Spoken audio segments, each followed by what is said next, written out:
Hi, folks. As an example of a narrative and counter-narrative, I want to just dive back into my own childhood and experience. When I was in elementary school, I was really a very slow reader, and there's a scholastic program that is still being used today, to my knowledge, and it uses, when I was in school, it used a series of colors. I think they went from brown to orange or red. That color was the coveted color. I never got out of brown.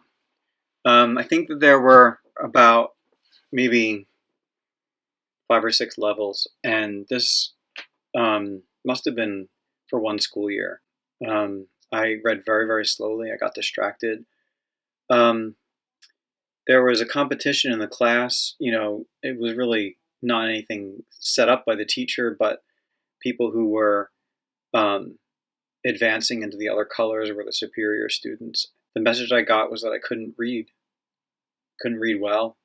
And that stuck with me. That really soiled my experience. It happened early enough for me to just believe that this was me. This was something I was going to be struggling with. So the counter narrative hit for me when I started receiving some positive feedback from my high school teacher. And I remember distinctly in 11th grade, one of my teachers used Mrs. Breckenridge. I remember now, she used an essay of mine as an example for the class. And I didn't believe that I was very good at writing or reading. And so I was a little surprised and embarrassed that she was using my essay. And she had done it where she split the essay in half. And it was content was 1 grade, and then mechanics and things like that, like spelling and grammar, was another grade. And my content was an A, and I think my spelling and grammar and stuff was a D. But that was of a lesser concern to her. And what was more interesting was that I could do the content, the analysis. And so I remember being a bit passive aggressive when she said, "I'd like to use your essay." And this was in front of the students, which is also embarrassing. She never asked me beforehand. She said, I'd like to use your essay to show the class right now. And I said, "Well, I got a D on it." And, she kind of made a face because I think she expected me to be flattered. And she wouldn't know where that came from.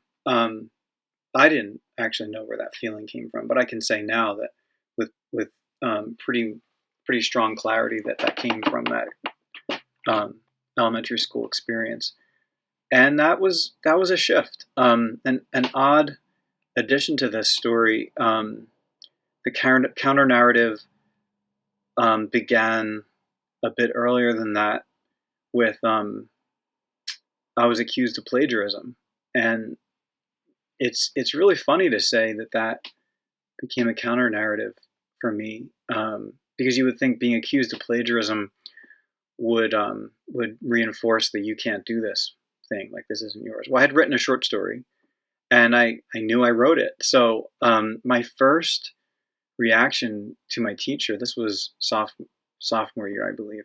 The teacher took me into the hallway, Mr. Rowan, and he said, "Do you realize what you've done?"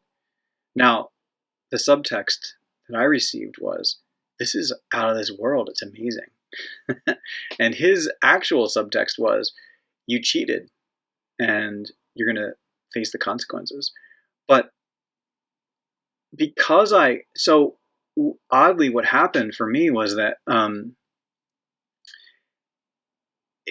it was frustrating, and it made me angry, but at the same time, I knew. I mean, like, if you just know you did something, you didn't cheat or do anything unethical, well, then the more people try to prove that you're wrong in a case like that, the more it feels kind of flattering. Like, all right, you think that I wrote something so amazing here. And I remember the principal, who was really a difficult person, did not believe that I wrote it, and he eventually told me, "You Mr. Hoffman, we could not find where you got this from. We checked Twain, we checked Hawthorne, we checked Hemingway, and I'm sitting there like, oh, are you out of your minds? It's not that good, but gee, all right, maybe I'm getting somewhere with my writing. And so, since we couldn't find it, there's nothing we can do about it, but watch out. Yeah, well, so Mr. Rowan, he ended up apologizing because what he told my parents in a conference later that year was that he said upon looking at my journal, he could see that I could write creatively to the level that I demonstrated, and so that was reversing the narrative. So in my case, the counter narrative was positive.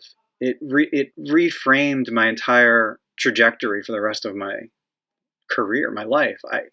I would not be an English teacher. I flat out would not be teaching right now in 2021 if I hadn't somehow had this counter narrative come to me. And so great. As challenging as it was a gift.